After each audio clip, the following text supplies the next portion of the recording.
संत ज्ञानेश्वर जी तुरंत देखे कि बच्चा पानी में डूब रहा है और साधु आंख बंद करके तप साधना में बैठा है। संत ज्ञानेश्वर जी को वो बच्चा डूबता हुआ दिखा और संत ज्ञानेश्वर जी दौड़ कर गए और जाकर तुरंत नदी में कूदे और उस बच्चे को बचाकर बाहर लेकर आए।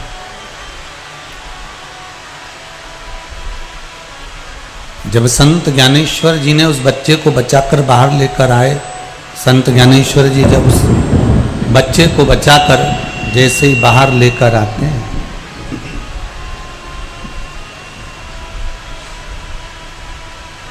हाथ पकड़ा बच्चे का संत ज्ञानेश्वर जी ने, और संत ज्ञानेश्वर जी ने हाथ पकड़कर उस बच्चे का वो साधु के पास लेकर गए जो नेत्र बंद करके बैठा हुआ था, तपस्या की मुद्रा में बैठा हुआ था, जो तप साधना में बैठा हुआ था,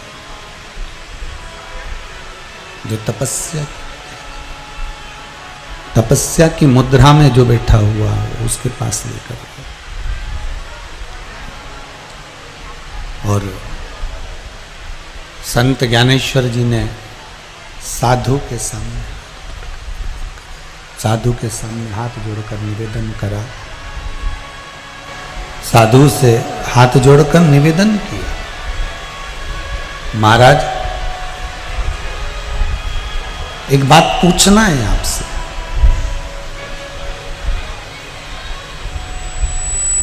आपसे कुछ बात करना है। संत ने आंखें खोली, साधु ने नेत्र खोले। साधु ने नेत्र खोले और साधु ने नेत्र खोले तो संत ज्ञानेश्वर जी ने पूछा, बाबा हमको एक बात पूछना थी। एक छोटा सा बच्चा पानी में डूब रहा था, क्या आपने उस बच्चे को नहीं देखा था? क्या आप उस बच्चे को नहीं देखे थे? संत ज्ञानेश्वर जी ने जब प्रश्न किया तो साधु बोला, मैंने उस बच्चे को देख लिया था। फिर आप उठ के क्यों नहीं गए उस बच्चे को बचाने के लिए? साधु बोला, मैं भगवान की भक्ति कर रहा था।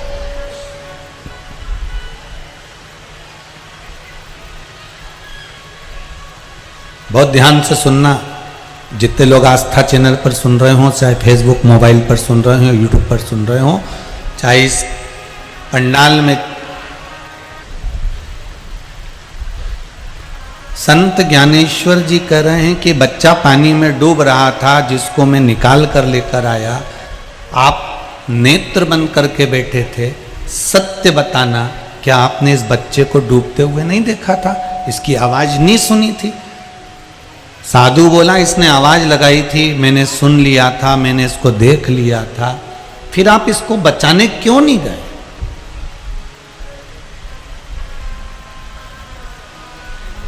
फिर आप इसको बचाने के लिए क्यों नहीं पहुंचे? साधु बोला, मैं भक्ति में लगा हुआ था। संत ज्ञानेश्वर जी ने कहा,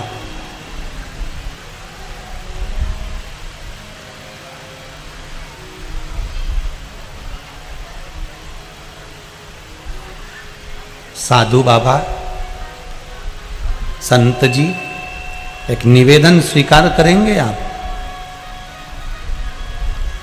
किसी डूबते को उबार देना, किसी डूबते को निकाल देना, किसी कष्टप्रद व्यक्ति को कुछ सुख का अनुभव करा देना, किसी दुखी व्यक्ति के चेहरे पर प्रसन्नता ला देना, किसी दुखी, रोगी, कष्टवान व्यक्ति को थोड़ा सा सुख दे देना, भगवान की भक्ति से भी बड़ी भक्ति का फल प्रदान कर देता है। उससे भी बड़ी भक्ति का फल प्रदान करता है अगर किसी के चेहरे पर थोड़ी सी प्रसन्नता आ जाए, किसी के चेहरे पर थोड़ा सा प्रसन्नता का भाव उत्पन्न हो जाए।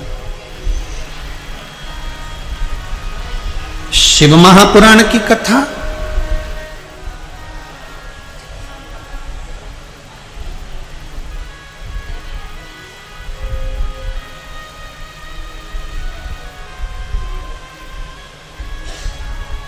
ये रोते हुए चेहरे पर प्रसन्नता प्रदान करने वाली है। शिव महापुराण की कथा भक्ति का बल प्रदान करने वाली। अगर प्रसन्नता नहीं देती तो इस पत्र में एक माँ ने बड़ी सुंदर बात लिखी है, देखिए।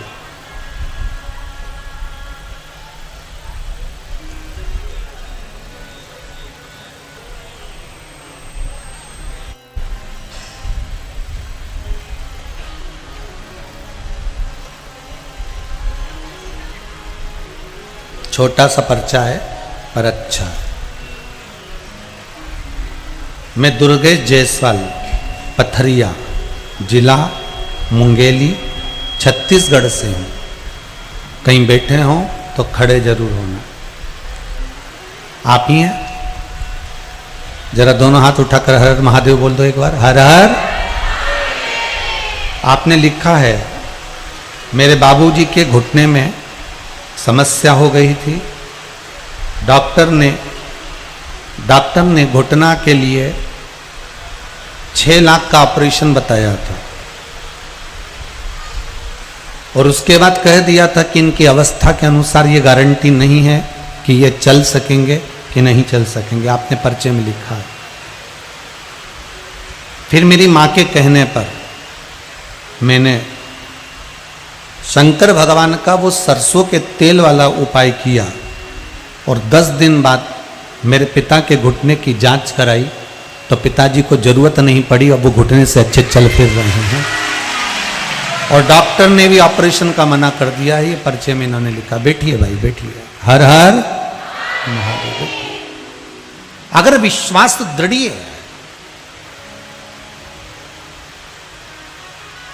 भरोसा अगर पक्का है तो फिर भगवान को मिलने में देरी नहीं हो सकती। ये जरूरी नहीं है कि आप माला लेकर बैठे हो तो ही भगवान मिलेगा। आप मस्तक पर बहुत सारा चंदन लगा लिए हो तो ही भगवान मिलेगा। आपने बहुत सारी जटा जूड़ बढ़ा ली है, बहुत सारा बाल बढ़ा लिया है तो ही भगवान मिलेगा। आप हाथ में बहुत सारा रुद्राक्ष या तुलसी की माला लपेट लोगे तो ही भगवान मिलेगा। आप गले में बहुत सी माला धारण कर लोगे तो ही भगवान मिलेगा। ये जरूरी नहीं। जरूरी ये है कि किसी दुखी व्यक्ति के, किसी दरिद्र व्यक्ति के, किसी गरीब व्यक्ति के, किसी रोगवान व्यक्ति के चेहरे पर थोड़ी सी स्माइल ला दोगे तो भगवान प्रसन्न हो जाएगा, भगवान मिल जाएगा। भगवान ये कभी नहीं कहता कि मुझे ढोंग प्रिय है या प्रपंच प्रिय है या मुझे छल प्रिय है। भगवान तो कहता है मुझे अविरल भक्ति, और भक्ति भी कैसी कि निर्मल मन सो मोहि पावा। मुझे कोई दिखावे की भक्ति नहीं चाहिए।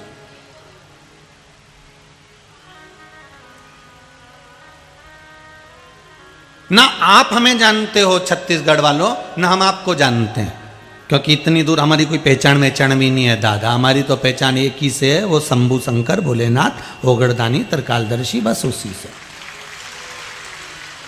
ना हम आपको जानते हैं, ना आप हमें जानते हो। टीवी चैनल के माध्यम से आपने कथा सुनी, टीवी चैनल के माध्यम से अपने कथा को रसपान ग्रहण किया, टीवी चैनल के माध्यम से कथा से इतने जुड़ गए कि आपका विश्वास जागृत हो गया, विश्वास जागृत हो गया। और विश्वास का फल इन पत्रों में कहा। कितने पत्रों को सुनाऊं मैं, बहुत सुंदर सुंदर पत्र आप लोगों ने लिखा है। इंद्रोतीन बाई यादव, धर्मनगरी, डोंगरगढ़, छत्तीसगढ़ से आई हैं। कहीं बैठे हों तो हाथ उठाइएगा या खड़े हो जाइएगा। कहीं दिख रही हो तो बोल देना, हमको अंधेरे के कारण नजर नहीं आ रहा पीछे का। अब कहीं है, हाथ उठाइएगा अगर दिख जाए तो। उन्होंने लिखा है, गुरुजी मेरी तबीयत पिछले 4 सालों से खराब थी। गर्भाशय में जो नारी को तकलीफ होती है वो मुझे भी हो गई थी। डॉक्टर ने ऑपरेशन का कह दिया था, पर उसके साथ में कुछ दूसरी चीज़ों का भी स्मरण डॉक्टर कह रहा था कि चेक करने के लिए मुंबई या दिल्ली भेजेंगे, फिर मालूम पड़ेगा। गुरुदेव दवाई गोली भी बहुत खाली थी, पर कोई आराम नहीं था। ऑपरेशन की भी तैयारी पूरी कर ली थी, पर मेरे परिवार वाले ने, किसी ने आपकी कथा सुनी और उसने कात्यायनी माता का एक उपाय आपका बताया, उसको हमने करा। अब 90% मुझे आराम लग चुका है। डॉक्टर कह रहे हैं ऑपरेशन की जरूरत नहीं है। ये पत्र है। हम तो कहते हैं ये व्यासपीठ के उपाय, दुनिया भले इसको टोटका कह दे, दुनिया भले इसको कुछ भी कहे, पर इतना विश्वास तो मेरे शंकर पर है कि मेरा शिव इस व्यासपीठ पर बैठकर कथा बाजता है और शिव ही सुनता है और शिव ही कराता है। शिव महापुराण की कथा वाचने वाला कोई पंडित प्रदीप मिश्रा नहीं है। श्रीमद् भागवत की कथा वाचने वाला कोई वक्ता नहीं है। कथा करवाने वाला कोई यजमान नहीं है। कथा करवाने वाला भी स्वयं मेरा सांवरिया सेठ, कथा करवाने वाला भी मेरा भोलेनाथ, और कथा वाचने वाला भी मेरा द्वारकानाथ और शंभुनाथ है।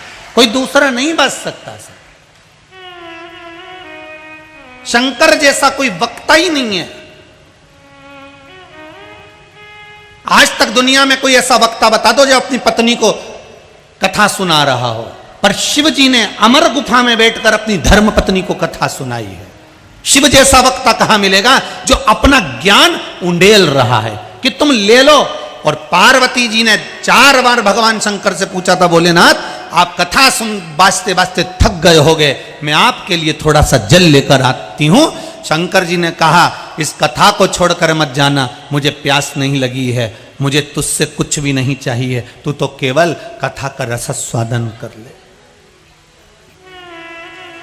तू केवल कथा का रसस्वादन कर ले, मुझे तुझसे कुछ नहीं चाहिए।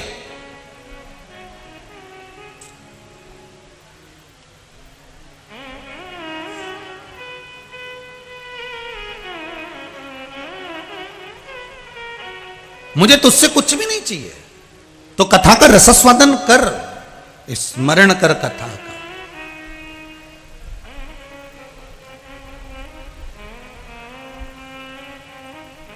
धन की प्रधानता में कथा नहीं होती, मन की प्रधानता में कथा होती है। मन अगर है तो कथा है। इतने बरसते हुए पानी में कौन किसके यहां जाता है साहब? नीचे पानी बह रहा है, खड़े हुए हो, छाता लगाए हुए हो, पन्नी डाले हुए हो, कोई गीले में बैठ रहा है, कोई अपने घर पर फोन लगा कर कह रहा है कि एक आसन ला दो, कोई पन्नी ढूंढ कर बैठ रहा है। आपकी ये भक्ति को मैं नमन करता हूँ साहब, दंडवत करता हूँ। बहुत कठिन है।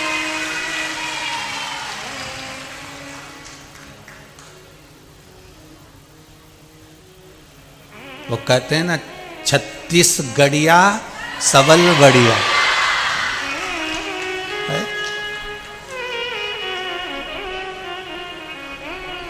वो आज आप लोगों ने सिद्ध कर दिया है।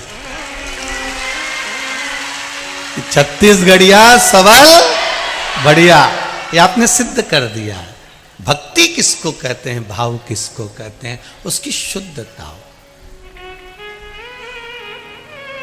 धन की प्रधानता में कथा नहीं होती बाबू, बहुत ध्यान दीजिएगा। और धन को मूल हमें बनाना भी नहीं है।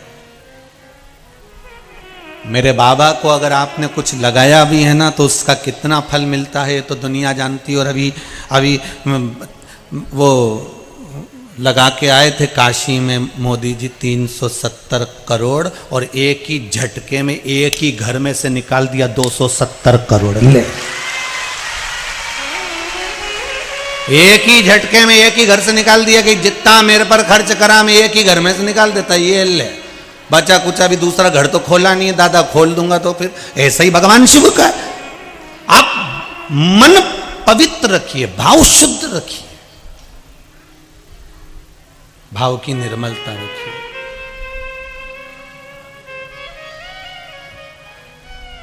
मिलेगा वो शिव तत्व, मिलने में देरी नहीं होती। शिव तत्व मिलने में देरी नहीं होती, शिव तत्व मिलता है।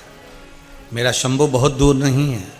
संत ज्ञानेश्वर जी ने कहा, साधु बाबा आपके सामने बच्चा पानी में डूब रहा है, आपके सामने बच्चा पानी में गिर पड़ा है, आपके सामने वो पुकार रहा है, आवाज लगा रहा है, चिल्ला रहा है, वो बार बार आपको पुकार रहा है और आप नेत्र बंद करके बैठे हो। साधु बाबा कहते हैं मैं भगवान की भक्ति कर रहा था। संत ज्ञानेश्वर कहते हैं उस भक्ति का कोई मतलब नहीं जिसमें दया ना हो।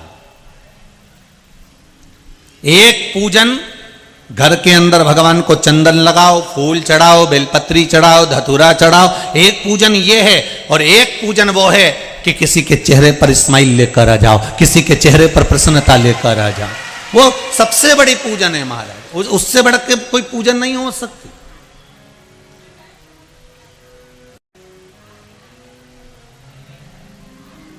एक माता ने लिखा है अपना मन का भाव, बहुत सुंदर भाव लिखा उसने।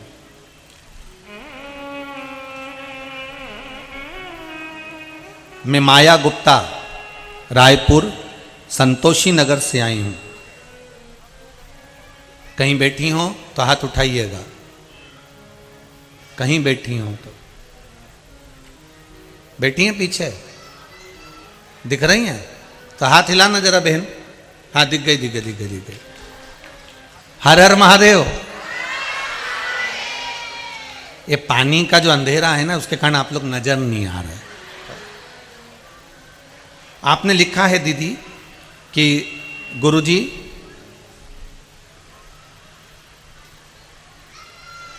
कुछ महीने से मेरे पति के कमर की नस ब्लॉक हो गई थी, बहुत परेशान हो गए, इलाज भी चल रहा था।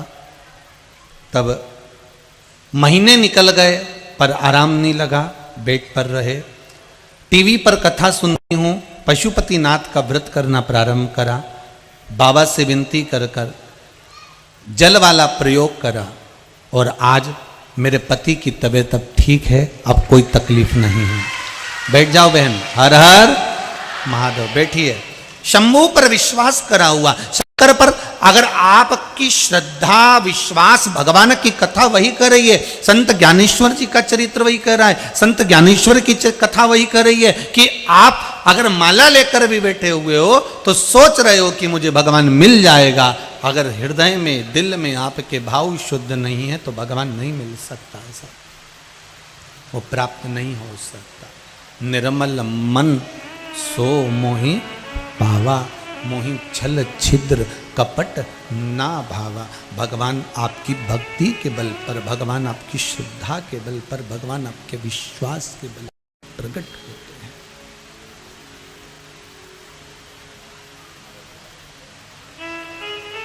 वो विश्वास से प्रकट होता है, वो श्रद्धा से प्रकट होता है। अविरल भक्ति में डूबो आप। एक चीज का स्मरण करिएगा, के भगत कभी दिखावा नहीं करते, उनके पास दिखावे का कोई काम नहीं होता। ना तो शंकर भगवान को तुम्हारा 56 भोग चाहिए, ना शंकर भगवान को तुम्हारा मखवल का गादी तकिया चाहिए, शंकर भगवान को ना तुम्हारा साज और श्रृंगार चाहिए। शंकर भगवान की कथा कहती है किसी भी पेड़ की पत्ती भी तोड़कर आप मुझे समर्पित कर दोगे तो मैं उतने में भी राजी हो जाता हूँ, उतने में भी मुझे सुख की अनुभूति हो जाती है। नहीं चाहिए मुझे तुम्हारा वैभव, नहीं चाहिए मुझे तुम्हारा राजसी ठाट, नहीं चाहिए मुझे तुम्हारा सुख, मैं थोड़े में संतुष्ट हो जाता हूँ, थोड़े में संतुष्ट।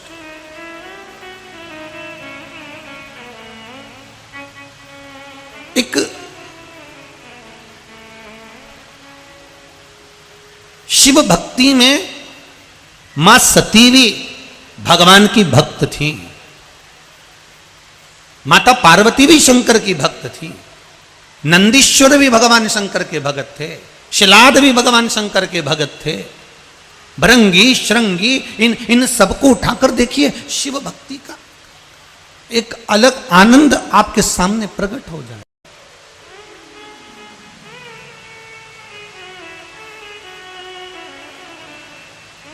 शिव भक्ति का एक सुख सामने प्रकट हो जाए। अब शिव महापुराण की कथा कह रही है, शंकर का चरित्र कह रहा है। एक पंढरपुर में, महाराष्ट्र पंढरपुर में अच्युत नाम के बाबा रहते थे। बाबा नहीं थे वो, संत नहीं थे वो, साधु नहीं थे वो, ना ही वो सन्यासी थे, ना ही वो तपस्वी थे, साधक थे। ना ही वो साधु थे, ना सन्यासी थे, ना वो साधक थे, ना तपस्वी थे। सुनार थे। सोने चांदी का काम किया करते थे।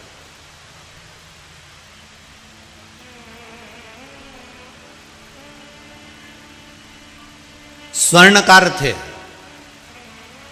सोने चांदी के आभूषण बनाया करते थे।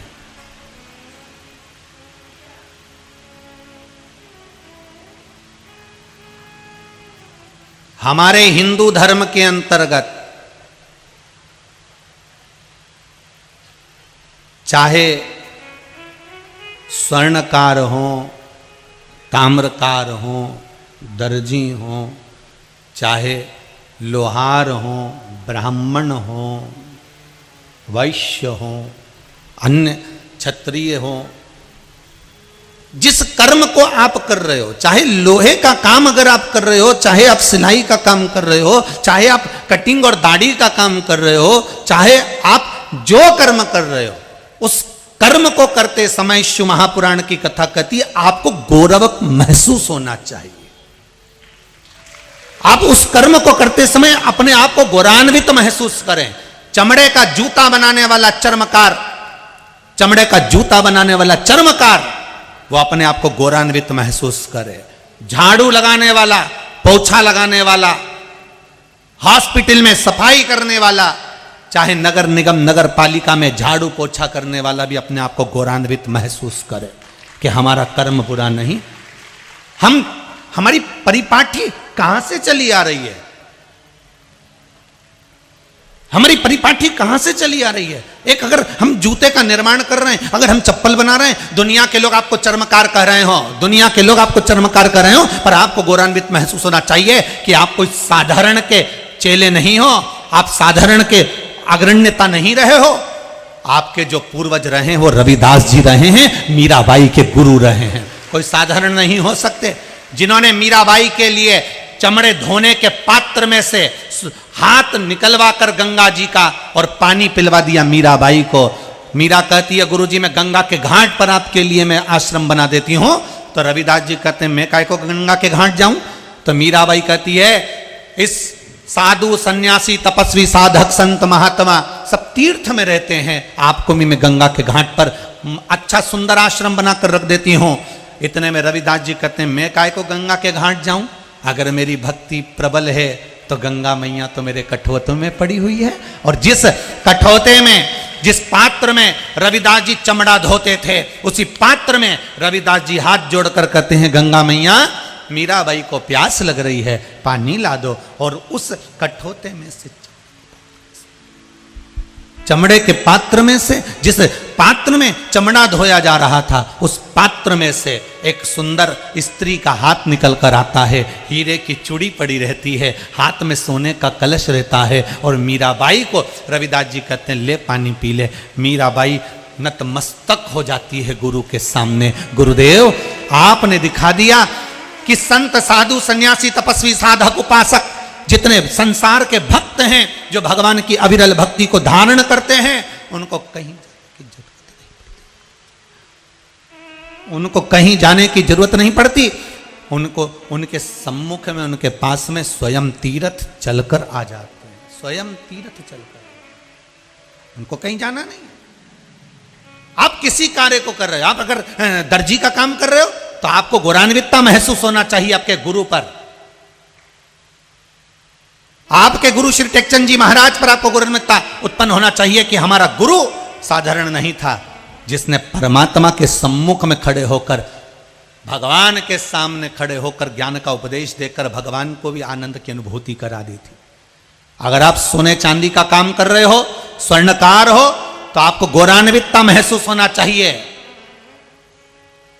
कि आप अजूनी जी महाराज के वंशज हो और आपके वंश में एक ऐसे संत हो गए, ऐसे साधु हो गए जो सोने चांदी का काम करते थे, पंढरपुर में रहते थे, उस महाराष्ट्र की संत की धरा पर निवास कर रहे हैं श्री अच्युत जी बाबा। उनको बाबा कहते हैं लोग, उनको साधु कहते हैं लोग, पर वो तो सोने चांदी का काम करते थे। फिर उनको बाबा क्यों कह दिया? क्योंकि उनका एक नियम था, पंढरपुर में रहने के बाद भी कभी हरि विठ्ठल का दर्शन करने नहीं गए, मंदिर के अंदर पांव नहीं रखा। आप सोचो कि ऐसा भी बाबा हो सकता है जो मंदिर के अंदर नहीं गया। पंढरीनाथ के मंदिर में कभी अच्युत बाबा ने अपना पांव नहीं रखा। इस स्वर्णकार ने, सोने चांदी के आभूषण बनाने वाले इस बाबा ने कभी अपना चरण पंढरपुर के पंढरीनाथ के मंदिर के अंदर नहीं रखा, कभी नहीं गए मंदिर के अंदर। चंद्रभागा नदी में नहाते थे, उसी चंद्रभागा के तट पर श्री मल्लिकार्जुन भगवान शंकर का एक छोटा सा मंदिर था, उस मंदिर में जाते थे, वहाँ लोटा भर के पानी चढ़ाते, प्रणाम करते, नमन करते, मंदिर की सेवा करते, चाकरी करते, शंकर जी से बैठकर बात करते और अपनी दुकान पर व्यापार पर आते और सोने चांदी का आभूषण बनाना प्रारंभ कर देते।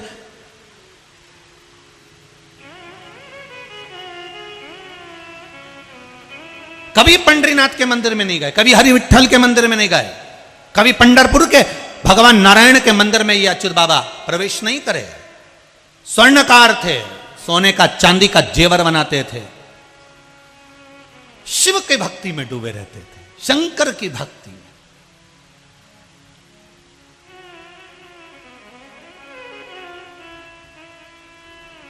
एक स्वर्णकार ने पत्र लिखा है, देखो स्वर्णकार शंकर के भगत अच्युत बाबा स्वर्णकार की कथा चल रही है और आज एक स्वर्णकार ने पत्र लिखा, बड़ा सुंदर लिखा।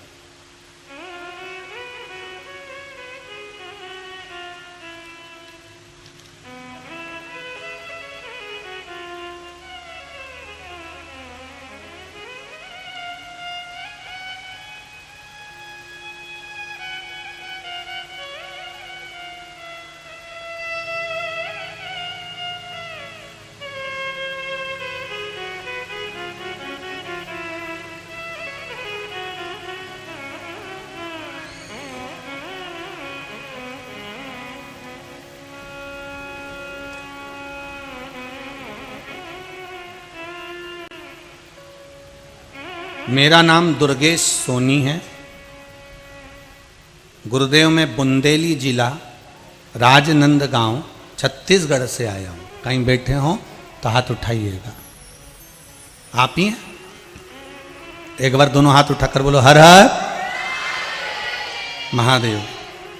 गुरुदेव, मेरा सोने चांदी का काम है, मैं एक स्वर्णकार हूँ।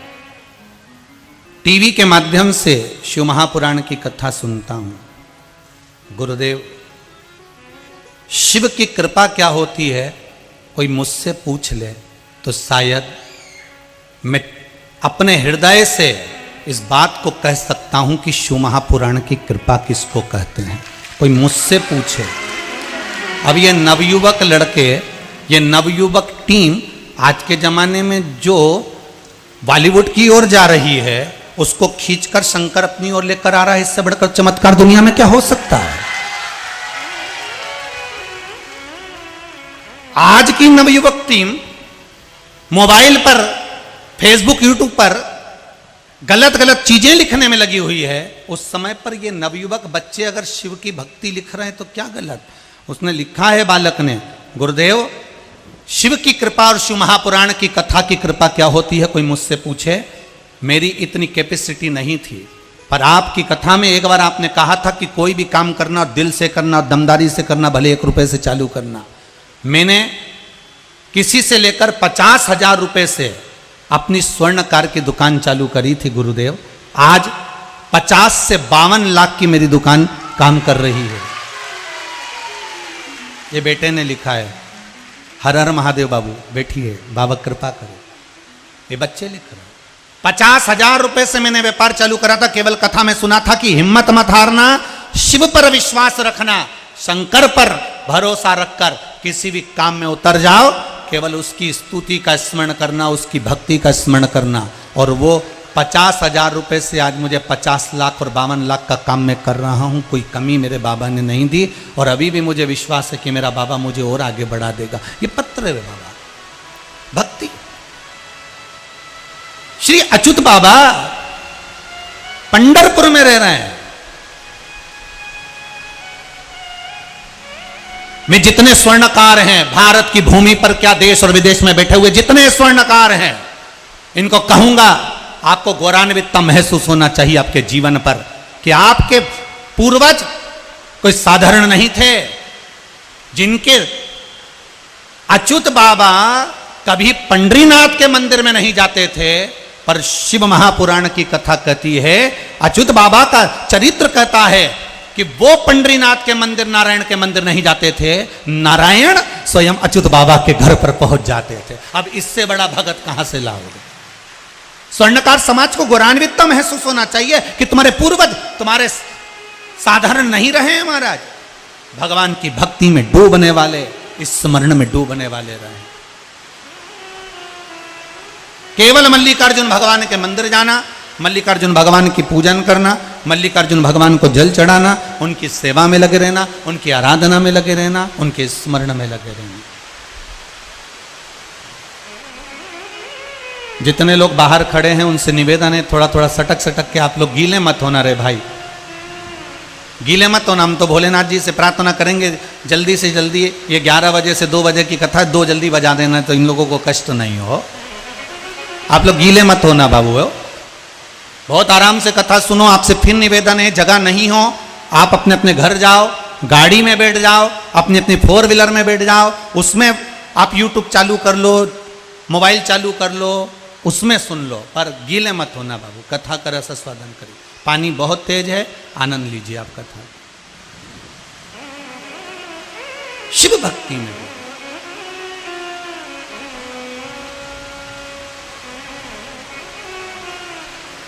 अच्युत बाबा श्री मल्लिकार्जुन भगवान की सेवा में लगे रहना, उनकी पूजन करना। उनकी पत्नी का नाम था सावित्री। सावित्री का एक काम था,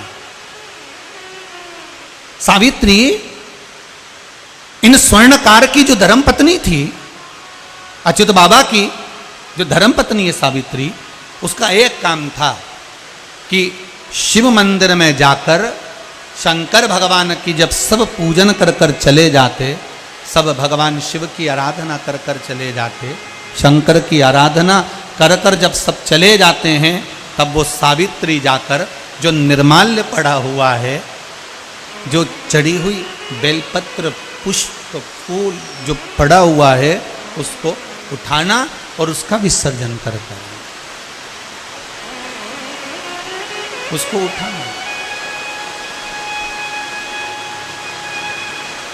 और उसका विसर्जन कर आना। शंभो शरणे पड़ी।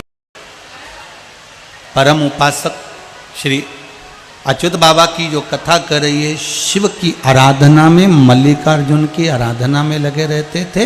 और वो हथौड़ी जो छूटी, वो सीधे हाथ से छूटकर श्री मल्लिकार्जुन बाबा को लग गई। भगवान श्री मल्लिकार्जुन जी को लगी, जिन मल्लिकार्जुन की वो सेवा करते थे।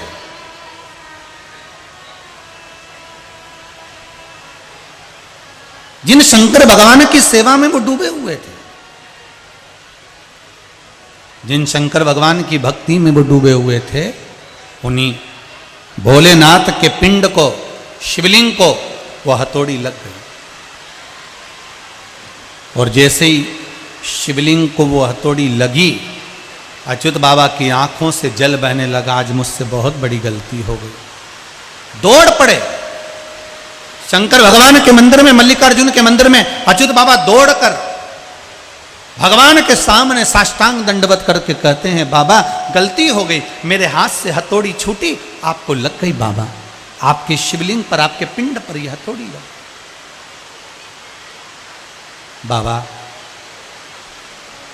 आंखों से नीर बह रही, आंखों से आंसू बह रहे। शंभु शरण मांगू घड़ी घड़ी दुख काटो, दया करी ने दर्शन आको। हथौड़ी छूटी, शिव पिंडी पर लगी, शिवलिंग पर लग गई, और जैसी शिवलिंग पर हथौड़ी लगी, अच्युत बाबा की आंख से जल बहने लगा, नैनों से नीर बह रही, आंख से आंसू झड़ रहे, नैनों से जल झड़ रहा। शिवलिंग को जाकर स्पर्श किया, श्री मल्लिकार्जुन बाबा के शिवलिंग को, उस पिंडी को स्पर्श किया। अपने तन पर एक पिछोड़ा रखा हुआ था,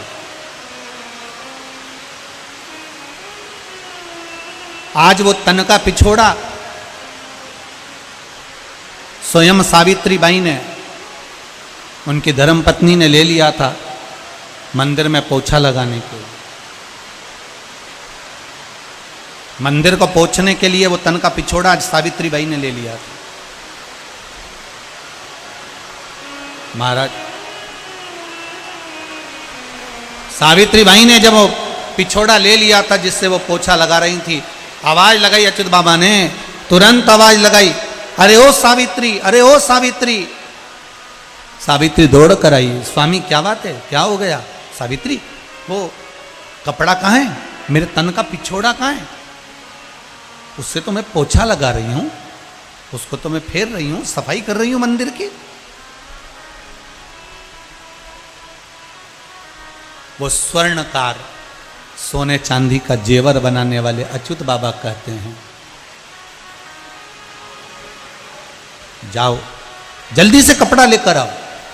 पोछे का कपड़ा धोकर, निचोड़ कर, साफ कर कर लाई। सावित्री बाई ने अपने पति को दिया।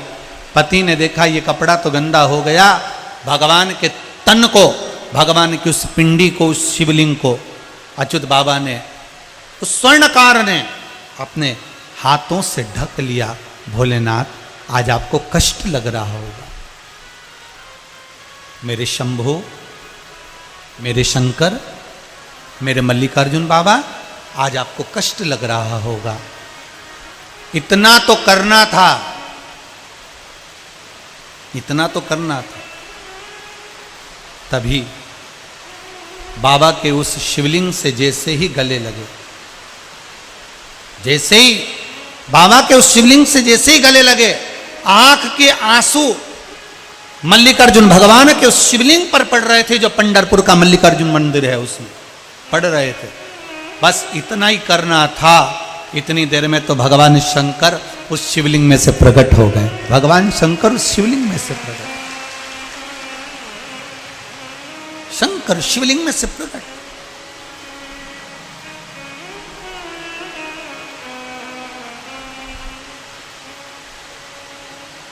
जो देखा बाबा भोलेनाथ जी को, जो देखा मेरे शंकर को, वो स्वर्णकार, वो सोनी, वो स्वर्णकार, अच्युत बाबा की आंख से आंसू बह रहे हैं। आप कौन हो? शिवजी कहते हैं मुझे नहीं पहचान रहा? प्रभु आपको तो मेरे हाथ की हथौड़ी छूट कर लग गई है, आपको चोट आई होगी ना, आपको चोट आई होगी। शंकर भगवान कहते हैं, अरे ओ स्वर्णकार सुन, हथौड़ी छूट कर मुझे लगी, पर उससे ज्यादा दुख तो तुझे हो गया। बहुत सुंदर प्रसंग है, ध्यान देना। अगर किसी को कष्ट दिया है, किसी को कष्ट दिया, और कष्ट देने के बाद आपका प्रायश्चित प्रबल है,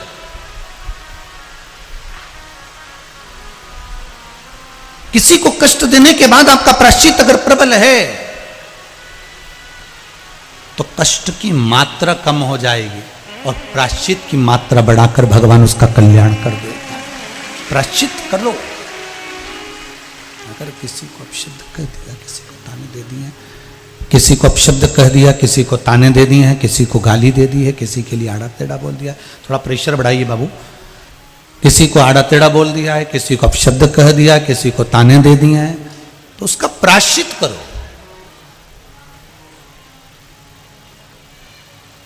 उसका प्रायश्चित करना जरूरी है। शंभू, मल्लिकार्जुन बाबा, आपको चोट लगी होगी। शंकर जी कहते हैं मुझे जितनी चोट नहीं लगी उससे इतनी ज्यादा चोट तेरे हृदय को लगी है। तू क्षमा मांग रहा है, बार बार क्षमा मांग रहा है, बार बार गलती की क्षमा मांग रहा है। और फिर निवेदन करेंगे, अगर कोई क्षमा मांगे, बार बार क्षमा मांगे, तो भगवान शंकर भी उसको माफ कर देते हैं। तो आप और हम तो इंसान हैं साहब, आप और हम तो इंसान।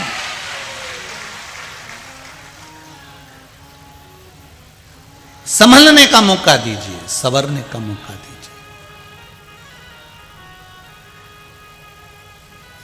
भगवान शिव कहते हैं, अरे वो स्वर्णकार, तू तो इतना रो लिया, इतना आंख से आंसू बहा लिया, क्यों चिंता करता है? मेरी लीला कोई साधारण नहीं है। किसी की सामर्थ्यता नहीं कि कोई मुझे हथौड़ी मार दे, किसी की सामर्थ्यता नहीं कि कोई मुझ पर उंगली उठा ले। उंगली उठवाने वाला भी मैं हूं और हथौड़ी फेंकवाने वाला भी मैं हूं।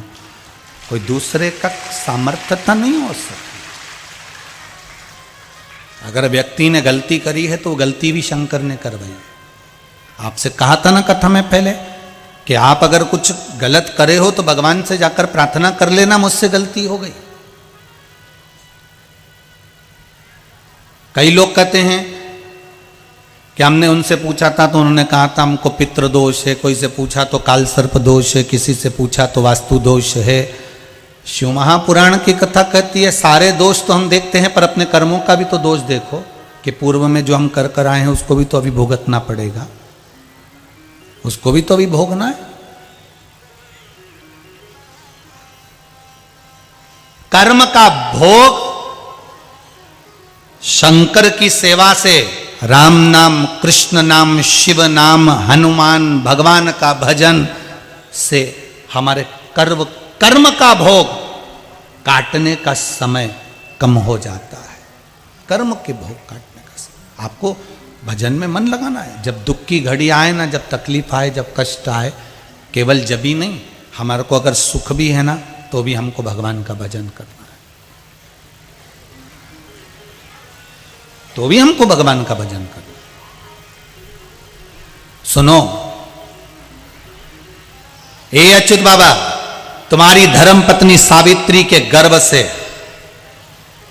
श्री रामचंद्र भगवान के परम सखा सेवक जामंत भगवान का एक जन्म होगा। तुम्हारे पत्नी के गर्भ से वो जामवंत एक संत के रूप में जन्म लेगा, और एक ऐसा संत सावित्री के गर्भ से जन्म लेगा जो पूरे विश्व में, पूरे भारत की भूमि पर, पूरे विश्व में शंकर का परम उपासक होगा। मेरा भी आशीर्वाद तुमको मिलेगा, मेरा ये आशीर्वाद आप करो। कर सेवा तू लगन लगा कर, मन में सच्चा भाव जगा कर। तेरी दुख की घड़ी भी टल जाएगी, ये आत्मा हरि से मिल जाएगी। तेरी दुख की घड़ी भी टल जाएगी, ये आत्मा हरि से मिल जाएगी। बस करना क्या है, कर सेवा तो लगन लगा कर, मन में सच्चा, जम के बोलो जरा, सच्चा भाव। झूठा भाव शंकर जी को प्रिय नहीं है। निवेदन है जीजियों, जितने भाई लोग कथा सुन रहे हैं, जितनी बहनें कथा सुन रही है, जितने नवयुवक टीम कथा सुन रही है, जितने आस्था पर फेसबुक, मोबाइल, यूट्यूब पर जितने कथा सुन रहे हैं, उनसे एक निवेदन है, आप दिखावे से भगवान शंकर को मत रिझाना। इन पर्चों में जो जो अभी तो इतने पढ़े नहीं है, जिन जिन ने लिखा है उन्होंने दिखावे से नहीं, केवल टीवी पर, मोबाइल पर, कथा पर विश्वास कर कर शंकर को रिझाया और शिव मिल गया। शिव मिल गया, उसके मिलने में देरी नहीं है। वो तो तैयार बैठा हुआ है कि तुम मुझे पुकारो और मैं आ जाऊंगा, तुम बुलाओ तो। कौन कहता है भगवान आते नहीं? तुम द्रौपदी की तरह बुलाते नहीं। कौन कहता है भगवान खाते नहीं? तुम शबरी की तरह खिलाते नहीं। क्यों ना मिले वो मिल जाता, सम्मुख आ जाता, आपके सामने पहुंच जाता। तुम्हारी पत्नी सावित्री के गर्भ से एक बेटा जन्म लेगा, और एक बेटा जो जन्म लेगा वो जग कल्याण करेगा। और आशीर्वाद दे दिया कि तुम्हारे गर्भ में जो संतान आएगी वो साधारण नहीं है सावित्री। सावित्री ने पूछा, मुझे ऐसा संत जैसा पुत्र क्यों दे रहे हो, उसका कारण क्या है? शंकर भगवान ने कहा, सावित्री तूने मेरे मंदिर में खूब झाड़ू लगाई है, खूब सेवा करी है, निर्माल्य का विसर्जन करा है, इसलिए तेरे पापों को काटने के लिए, तेरे जीवन को सुखी करने के लिए पुत्र धर्मात्मा दिया। ये जितने संबंध होते हैं हमारे, पति पत्नी, पड़ोसी, बेटा बहू, बेटी जमाई, देवर देवरानी, जेठ जेठानी, सास ससुर, ननंद नंदोई, और मामा मामी, फूफा फूफी, काका काकी, ये जितने भी हैं ना तुम्हारे रिश्तेदार, ये तुम्हारे आज के नहीं है, ये तुम्हारे पूर्व में जो कर्म हम कर कर आए हैं, ये सब वो नोचने वाले चोटे इकट्ठे हुए, ये आज के नहीं है। कई लोगों के मन में आता है, मैं अकेला दुकान पे बैठ के कमाता हूं, मैं अकेला कमाई करता हूं, पूरा घर बैठकर खाता है। पहले तूने इनका खूब खाया, अब इनको खिला। घबराना मत, हिम्मत मत हारना। ये जितने रिश्तेदार मिले हैं हमको, ये सब हमारे पूर्व के कर्म के अनुकूल मिले। बेटा मिला ऐसा, मैं बहू, कई माताएं कहती हम तुम्हारी बहू से बड़े दुखी हो गए, बहुत तकलीफ देती। हमने कहा क्या करती है? खूब सुबह से शाम तक गाली देती है। हमने कहा चिंता मत कर, पूर्व समय में तेरी पड़ोसन से झगड़ा होता था, वही जगदम्बा तेरे घर में आ गई है, काहे को टेंशन लेके बैठी? कर्म का भोग है, भोगना पड़ेगा। कब तक रोगे, कब तक आंसू ढालोगे, कब तक लोगों से कहोगे कि ऐसा है वैसा है, बेटा ऐसा है, बहू ऐसी है, नातेदार ऐसे हैं, रिश्तेदार ऐसे हैं। निवेदन है, ना किसी गुरुजी से जाकर कहना, ना किसी रिश्तेदार से जाकर कहना कि तुम्हारी बहू बेकार, कि सास बेकार, ये तुम्हारे कर्म से मिली है। इसलिए अब की बार ऐसा कर्म करके जाना कि अगली बार ये जगदम्बा नहीं मिले। कर्म अच्छा कर कर जाओ, कुछ अच्छा कर कर चलो। शंकर का भजन करते हुए, स्मरण करते हुए, लोग पूछते हैं मंदिर में झाड़ू लगाने से, पोछा लगाने से क्या मिलता है? ये सावित्री बाई अच्युत बाबा की धर्म पत्नी ने लगाया और उसको जो मिला वो ये वर्णन है। स्वयं राम जी के परम उपासक जामवंत तुम्हारे गर्भ से जन्म लेंगे।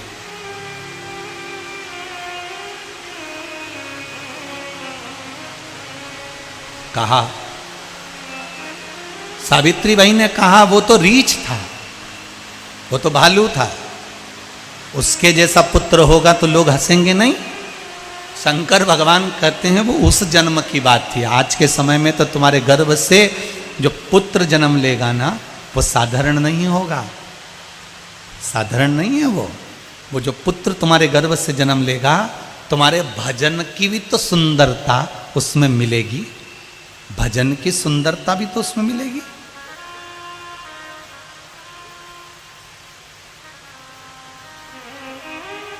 भजन की सुंदरता कहां जाएगी? जो तुमने दान दिया, जो तुमने पुण्य करा, जो तुमने सत्कर्म करा, जो तुमने अच्छा कर्म करा, उसकी सुंदरता कहाँ जाएगी? वो भी तो प्राप्त होगी, वो भी तो मिलेगी तुमको। बेटे ने जन्म लिया,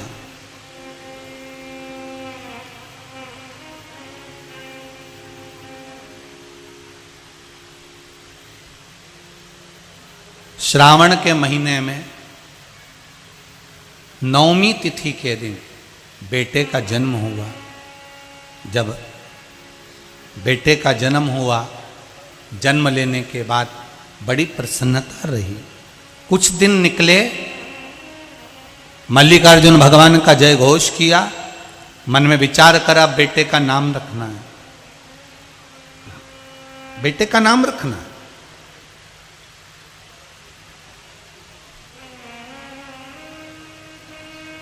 अब जब बेटे का नाम रखने की बारी आ गई, बेटे का नाम क्या रखा जाए?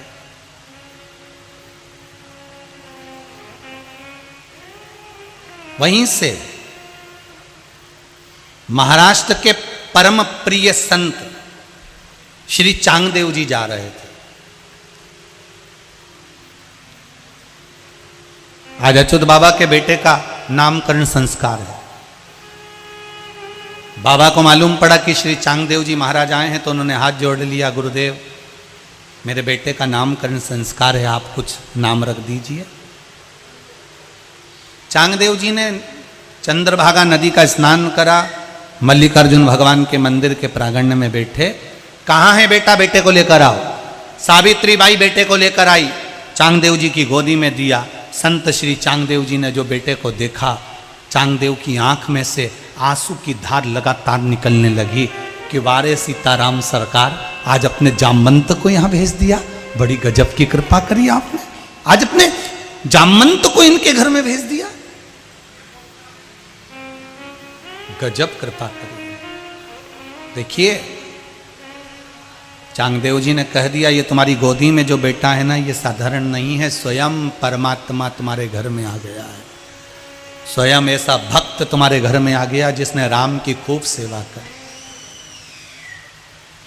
आपके नेत्र पर खैया नहीं हो सकते, पर सदगुरु श्री चांगदेव जी महाराज के नेत्र पर खैया थे, तो उन्होंने परख कर कह दिया कि ये बेटा संत बनेगा, ये साधु बनेगा, ये तपस्वी बनेगा, ये साधक बनेगा। आज के जमाने में हम परख कर पाए, बड़ी बड़ी कठिन बात है। साधारणता में भी लोग नहीं समझ पाते। एक माता जी, एक घर की बहू किराने की दुकान पे गई और किराने वाले से कहा, सेठ जी लाल मिर्ची दे दो आधा किलो। सेठ जी ने आवाज लगाया,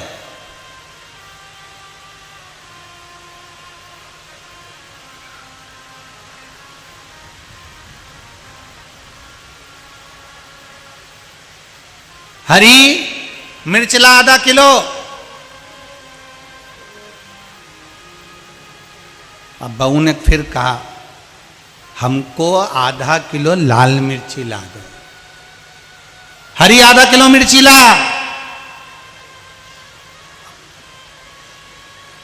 बहू ने फिर कहा, सेठ जी तुम्हारे को अक्ल है थोड़ी बहुत?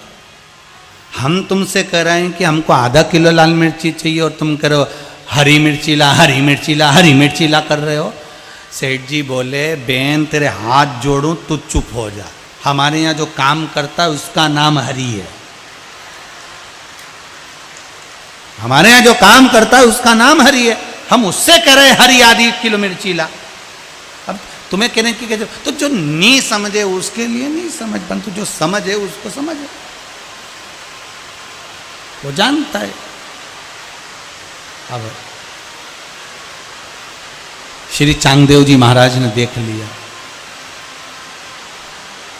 कि ये जो अच्युत बाबा हैं, ये शिव के परम उपासक हैं, शंकर के परम भगत हैं। शिव की भक्ति के बिना एक मिनट नहीं रहते। भोजन की थाली में भोजन लगता था अच्युत बाबा के यहाँ, और वो भोजन लेकर शिव जी के पास पहुंचते थे। शंकर जी को दिखाया, भोग लगाया, लाए, पाया। यहां तक उस स्वर्णकार बाबा की बात याद रखना कि यहां तक उनके नियम थे कि पानी भी पीते थे तो पहले मल्लिकार्जुन भगवान शंकर का स्मरण करते थे, शिव को दिखाते थे, शंकर के लिए कह के फिर जल का भाग ग्रहण करते थे।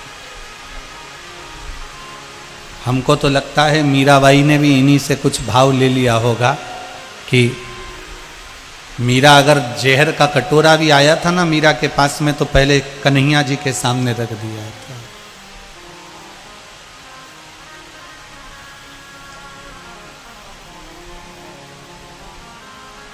बालक नरहरि अपने आनंद के साथ में निवास करते, खेलते। नरहरि ने अपने पिता अच्युत बाबा से जो सीखा था, मल्लिकार्जुन की सेवा करना, अर्चना करना, पूजन करना, आराधना करना, उन पर विश्वास प्रबल रखना। आप सबसे भी निवेदन है, कथा तो आप सुन रहे हो पर विश्वास रखकर सुनना, सा भरोसा।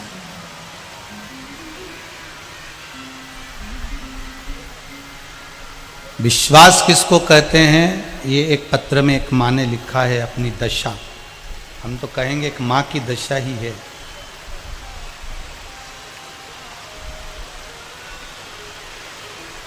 गुरुजी श्वेता दिनेश गुप्ता जिनने ये पत्र लिखा, कहाँ बैठी हैं? कहीं बैठी हो तो हाथ उठाइएगा। श्वेता दिनेश गुप्ता, इन्होंने पत्र में लिखा है, गुरुदेव मेरे बेटे को एक बीमारी है, नेफ्रोटिक सिंड्रोम, जिसके अंतर्गत 1 साल से 12 साल के बच्चे को ये बीमारी होती है। 3 साल हो गए डॉक्टर से इलाज चल रहा है पर बीमारी में कोई आराम बिल्कुल नहीं। सब जगह होकर आए, विनती करी, निवेदन करा, पर गुरुदेव उसको कहीं आराम नहीं मिला है।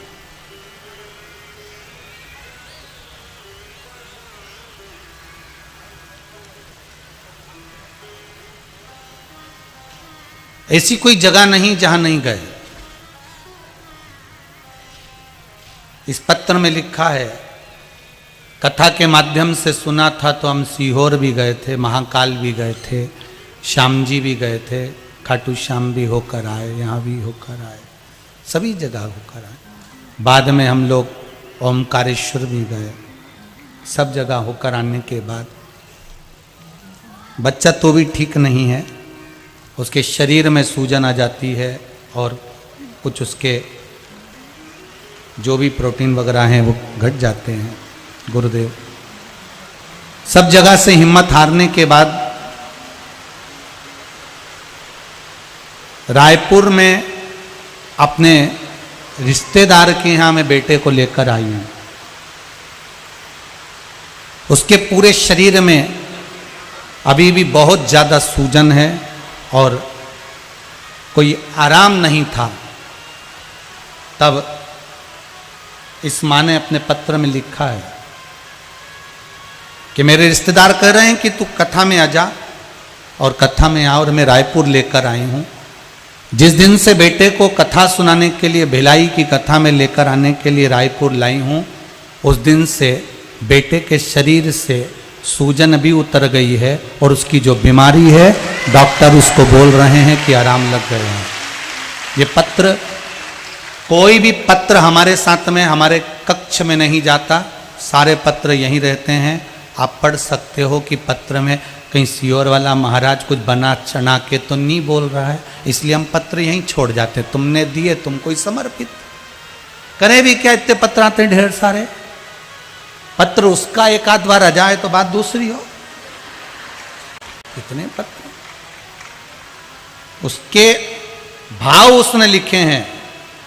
पूरे शरीर की सूजन उतर गई गुरुदेव, टेस्ट भी करा लिया, यूरिन आदि की सारी रिपोर्ट नॉर्मल आ गई है गुरुदेव।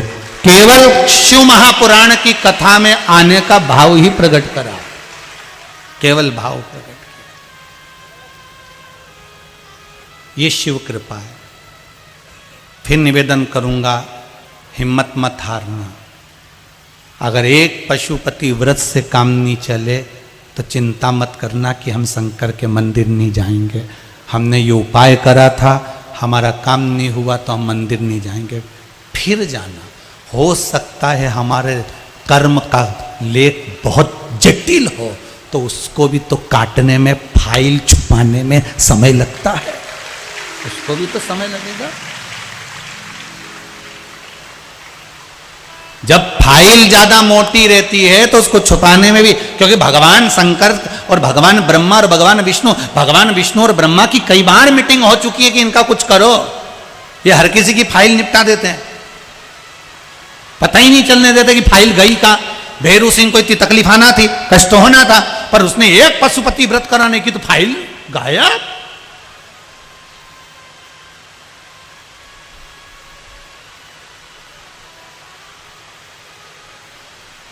बहुत शिव की भक्ति करना भाई, राम कृष्ण शिव जिसकी मर्जी पड़े भक्ति करो, अविरल करो। इसका नाम नरहरि होगा।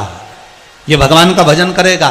बेटा बड़ा हो गया, पिताजी के काम में लग गया, पिताजी के काम में लग गया। एक दिन पिताजी के काम करते करते करते करते मालूम पड़ा कि पास के गांव में एक नगर में सुंदर एक स्वर्णकार जी सोलापुर के पास में रहते हैं। उनकी एक बड़ी सुंदर कन्या है गंगाबाई, उसी के साथ इनका विवाह कर दिया। विवाह करा, कुछ महीने निकले थे और माता और पिता नरहरि जी के शांत हो गए। अकेले रह गए, अपनी धर्मपत्नी और स्वयं। अब जैसे इनके पिता थे वैसे ही ये भी कभी पंडरीनाथ भगवान के मंदिर में नहीं गए, हरि विठ्ठल के मंदिर में नहीं गए। शंकर जी का भजन करना, मल्लिकार्जुन भगवान को जल चढ़ाना, पूजन करना, अर्चना करना, चंदन लगाना, बेलपत्र चढ़ाना, एक लोटा पानी ले जाके शिव जी को चढ़ाना और सुंदर सोने के आभूषण बनाना, क्योंकि स्वर्णकार थे। जैसा कर्म है वैसा करो, शर्म मत करो काम में कभी। सुंदर सुंदर आभूषण बनाते। अब इनके आभूषण इतने अच्छे बनते कि पूरे दुनिया में इनके आभूषण की चर्चा होने लगी। तभी एक सोलापुर के पास एक सेठ रहते थे जिनका नाम था श्रीपति।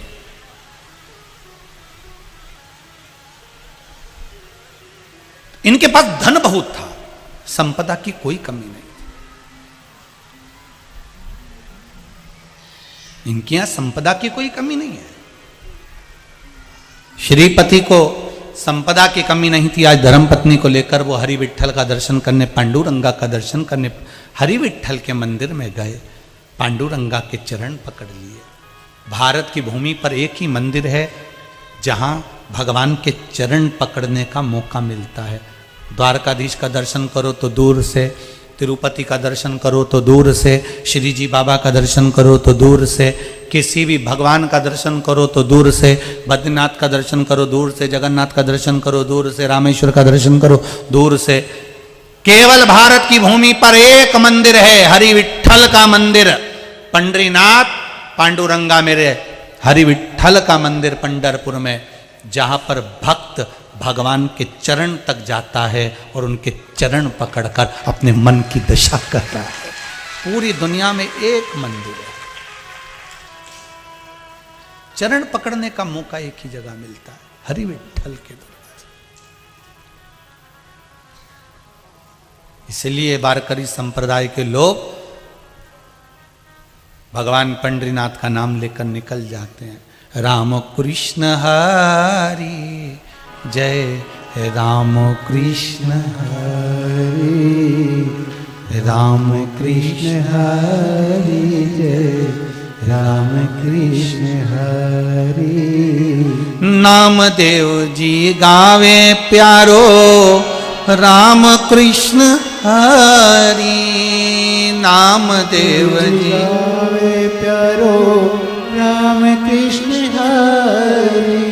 तुकाराम जी गावे प्यारो राम कृष्ण हरि तुकाराम गावे प्यारो राम कृष्ण हरि।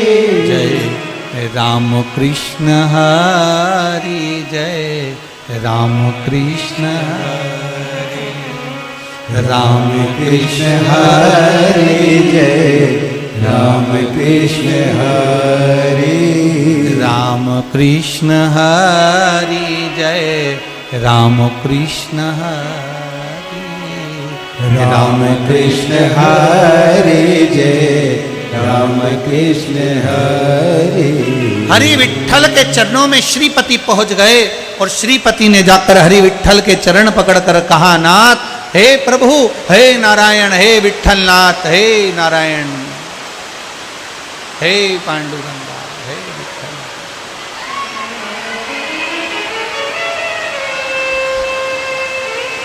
हे विठ्ठल नाथ हे पांडुरंगा, मेरे पास धन तो बहुत है, संपदा भी बहुत है, सत्ता भी बहुत है, वैभव भी बहुत है, सब कुछ है मेरे पास में। श्रीपति कह रहे हैं बस मेरी धर्म पत्नी को संतान नहीं, मेरे यहां कोई औलाद नहीं, मेरे यहां कोई औलाद नहीं है, आप कृपा कर दो। और श्रीपति ने कहा, सुनो पंडरीनाथ भगवान हरि विठ्ठल प्रभु, अगर मेरे घर में संतान हो गई तो तुम्हारे कमर का सोने का पट्टा रतन जड़ित बनवाऊंगा, बस इतनी कृपा कर। अब भगवान को तो लीला करना था, जो सुनार आज तक मंदिर में नहीं आया उसी को बुलाना था, वो क्यों नहीं आया? अच्छा भगवान भी बड़े बड़े विचित्र, भगवान ये अपने भक्त से चाहते हैं कि भक्त मेरे दरवाजे पर आता रहे। अच्छा सुख देना भगवान को आता है, खूब सुख दे दे तुमको, खूब दे, गाड़ी ने बंगला ने जमीन ने जायदाद सब भगवान दे दें, पर बीच बीच में भगवान दुख भी थोड़ा थोड़ा दे देता है। उसका कारण है कि भगवान चाहता है कि बहुत दिन से नहीं आई मेरे से मिलने, तो भगवान ने कहा अभी रुक जा, मैं तेरे को एक पत्र लिख के भेजता हूँ। तो उनने दुख रूपी पत्र एक छोटा सा भेज दिया और इतने में जिसके यहाँ दुख रूपी पत्र गया वो दौड़ते दौड़ते पहुंच गया। भोलेनाथ, भोलेनाथ जी ने पूछा क्या हुआ? भगवान बड़ा दुख आ गया, एक्सीडेंट हो गया, ये हो गया वो हो गया। भगवान बोले बहुत दिन से नहीं आई थी ना, तेरी याद आ रही थी, इसलिए मैंने सोचा एक पत्र भेज दूं तेरे, इसलिए पत्र भेजा और तू दौड़ कर आया। पत्र गया और तू प्रभु बस वही भाव सामने।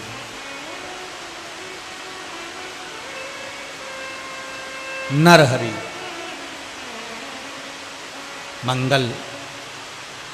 अब नरहरि यहां से श्रीपति भगवान से कहकर गए सोने का पट्टा बनवाऊंगा, कमर की करधनी बनवाऊंगा, रतन जड़ित बनवाऊंगा, आप मेरे घर में संतान दे दो। और ये गया, 1 साल निकला और इसके घर में संतान हो गई। अब घर में पुत्र हो गया, गांव के लोग कहने लगे अब तो पार्टी दीजिए, अब कुछ अच्छा भोजन वोजन करा दीजिए। श्रीपति ने भोजन की तैयारी करी, पर याद आ गया धर्मपत्नी ने कहा सबसे पहले पंढरपुर चलिए, हरि विठ्ठल के दरवाजे पर जाकर विनय करिए और जो आपने मांगा है पहले चलकर उस मुराद को पूरी करिए। चलो और वहां जाकर आपने जो मांगा था, जैसा कहा था वैसा करिए। अब ये श्रीपति पत्नी के साथ बेटे के साथ पंढरपुर गया, हरि विठ्ठल के दर्शन करे। दर्शन कर कर इन्होंने पंडित जी को बुलाया, महाराज जी आपके गांव में कोई अच्छा सुनार है क्या? आपके गांव में कोई अच्छा सुनार? पंडित जी बोले सुनार तो इतना जोरदार है कि उसकी प्रसिद्धि सारी जगत में। अच्छा पट्टा बना देगा भगवान का? अरे बहुत शानदार। कहाँ रहता है वो? वहां रहता है मल्लिकार्जुन शंकर जी के मंदिर के पास में, जाओ जरा चले जाओ। अब वो गया, उसने जाकर कहा सुनो नरहरि तुम्हारा नाम है? हाँ। क्या भगवान का कमर का पट्टा बना दोगे सोने का? क्यों नहीं बनाएंगे? हम तो स्वर्णकार हैं, हमारा काम है सोना चांदी का काम करना।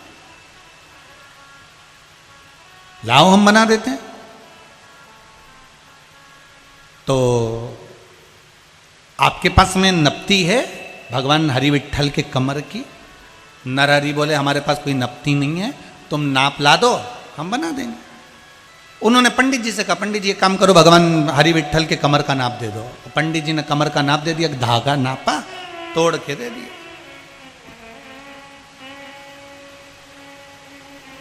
अब इसको नरहरि को जो मिला स्वर्णकार को, ये कोई ब्राह्मण नहीं थे। इसीलिए हमारे यहाँ शास्त्र कहता है, जात न पूछो साधु की, पूछ लीजिए ज्ञान, मोल करो तलवार का, पड़ी रहने दो म्यान। हमारे भारत की भूमि पर यह नहीं देखा गया कि ये ब्राह्मण है कौन है, यहां तो यह देखा गया कि भगवान का भगत कितना है, भगवान की भक्ति कितनी है इसमें।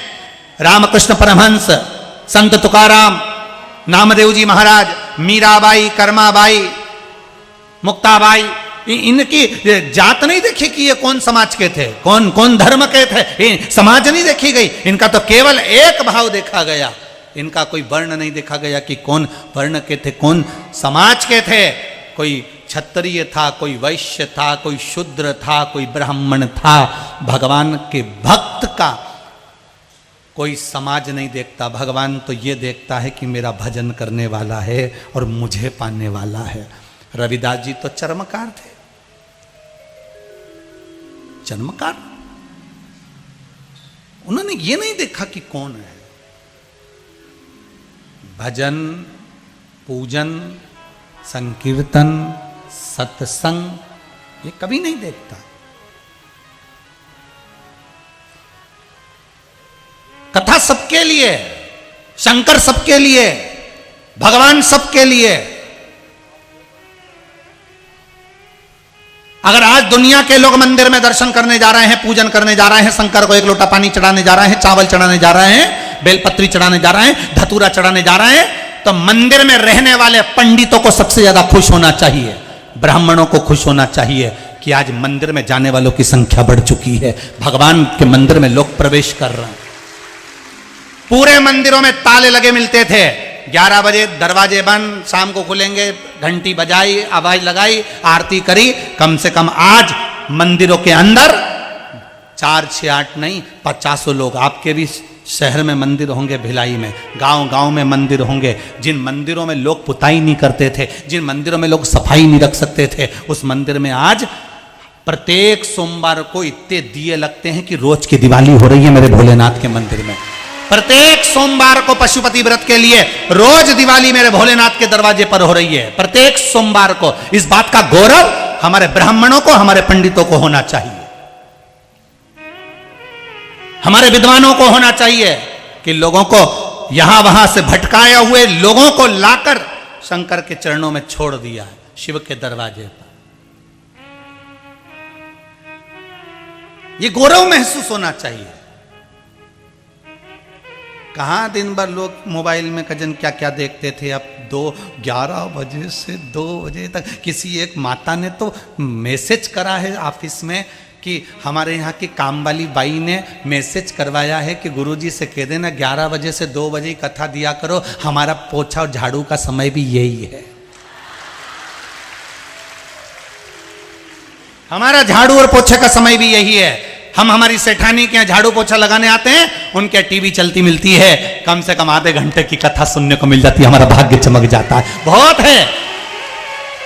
अब बताओ, झाड़ू पोछा लगाने वाली मेरी बहनें, मेरी माताएं जब इतना भाव रख रही हैं, खेत पर काम करने वाला किसान इतना भाव रख रहा है कि खेत में गेहूं चना काटते काटते, सोयाबीन अभी लोग काट रहे थे तो कथा सुनते सुनते काट रहे थे। हमारे यहाँ वो सीहोर में अस्सू जी रोहिला हैं, वो बता रहे थे कि उनके हमारी खेत पे जितने काम करने वाले काम कर रहे हैं, वो आपकी कथा सुनते सुनते सोयाबीन काट रहे हैं। अब बताओ कहां से लाओगे इनको?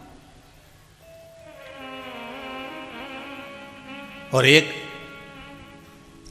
छत्तीसगढ़िया सबले बढ़िया। अब ये छत्तीसगढ़िया उनको देख लिया, नीचे से पानी बह रहा है, पांव डूबे पड़े हैं, सामने देखो जरा, ये सम्मुख में मेरी जीजी हन बैठी हुई, और पानी के अंदर कैसे बैठना, और कैसे राम भगवान भोलानाथ शंभु शंभु शंभु।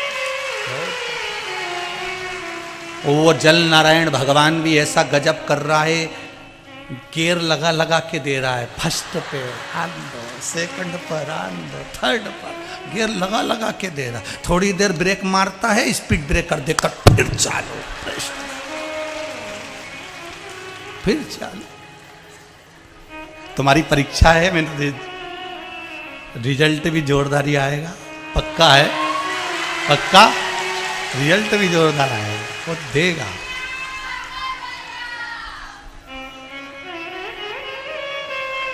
अरे ओ धान के कटोरे वालों, है? शिव के स्मरण में लगा, भगवान अविरल भक्ति देता। नाप है आपके पास में? नहीं। आप नाप ला कर दे दो, धागा ला कर दिया, नाप कर दिया, इसके नाप का बना दो। नरहरि स्वर्णकार ने, सोनी ने, शिवजी के भगत ने पट्टा बनाया, दे दिया श्रीपति को, ले जाओ, आज बैंड बाजा नगाड़ा ढोल सब बजा। पंडित जी को बुलाया, पंडित जी आओ, जल्दी आओ, और आज भगवान के कमर में पट्टा बांधना है, आज शिव जी के, आज नारायण के कमर में पट्टा बांधना है, सोने का बनवाया है, रतन जड़ित। जो पट्टा बांधा तो पट्टा तो एक बीता लंबा। श्रीपति ने कहा पट्टा बहुत लंबा है।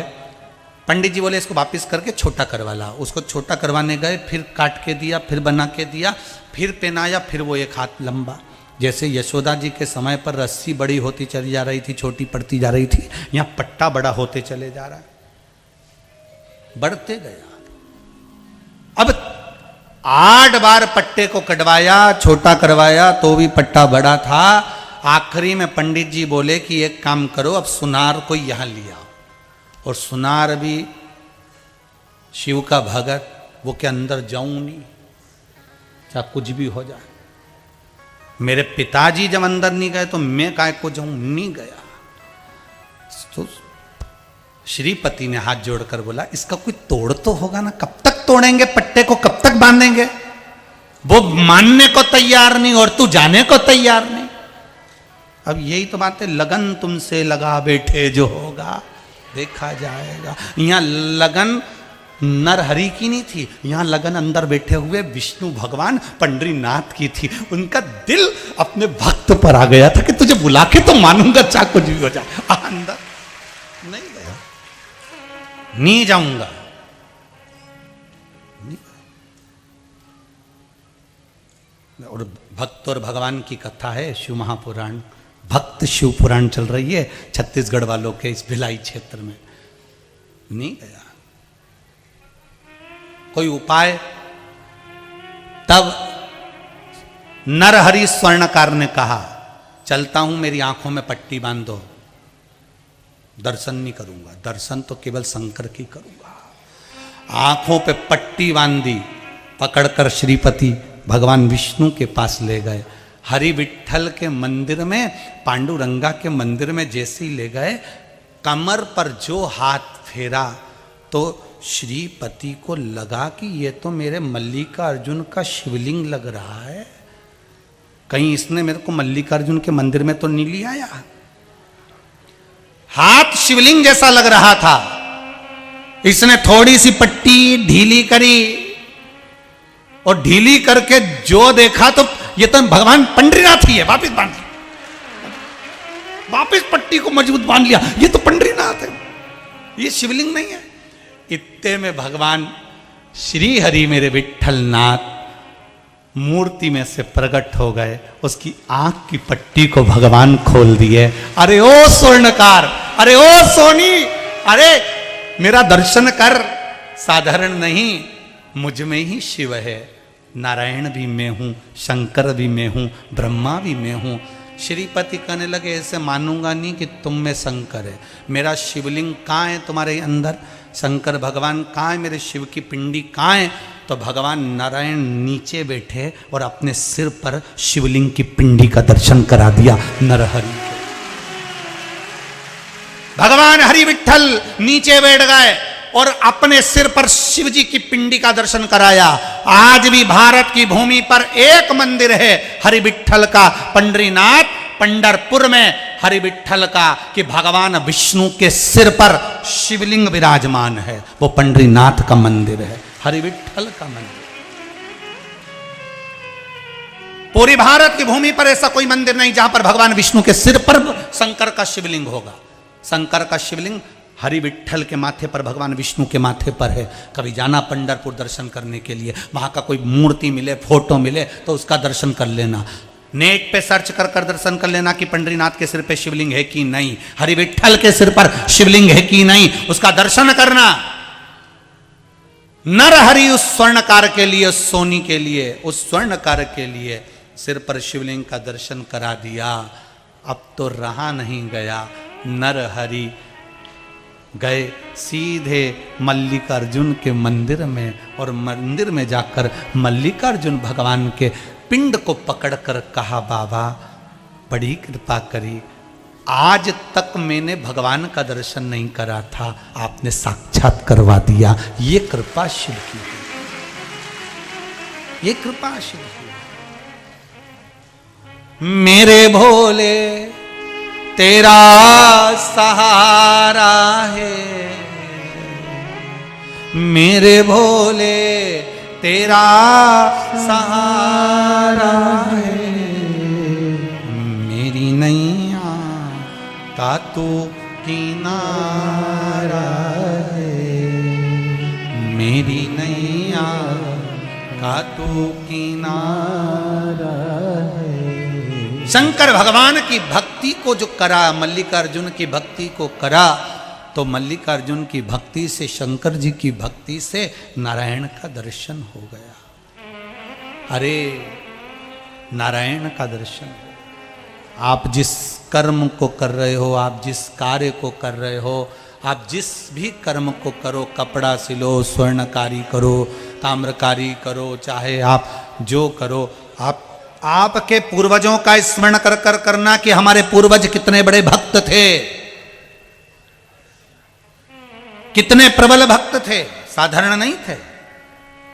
माता पार्वती जी की भक्ति कितनी प्रबल थी, जरा विचार करिएगा। माता पार्वती जी की भक्ति कितनी श्रेष्ठ थी कि शंकर को पाने के लिए माता पार्वती जी ने जो तब्बल करा, नासिका के एक छिद्र से श्वास लेना, दूसरे से छोड़ देना, बेलपत्र का सेवन करना, सब त्याग कर शिव की भक्ति में डूब गई थी माता पार्वती।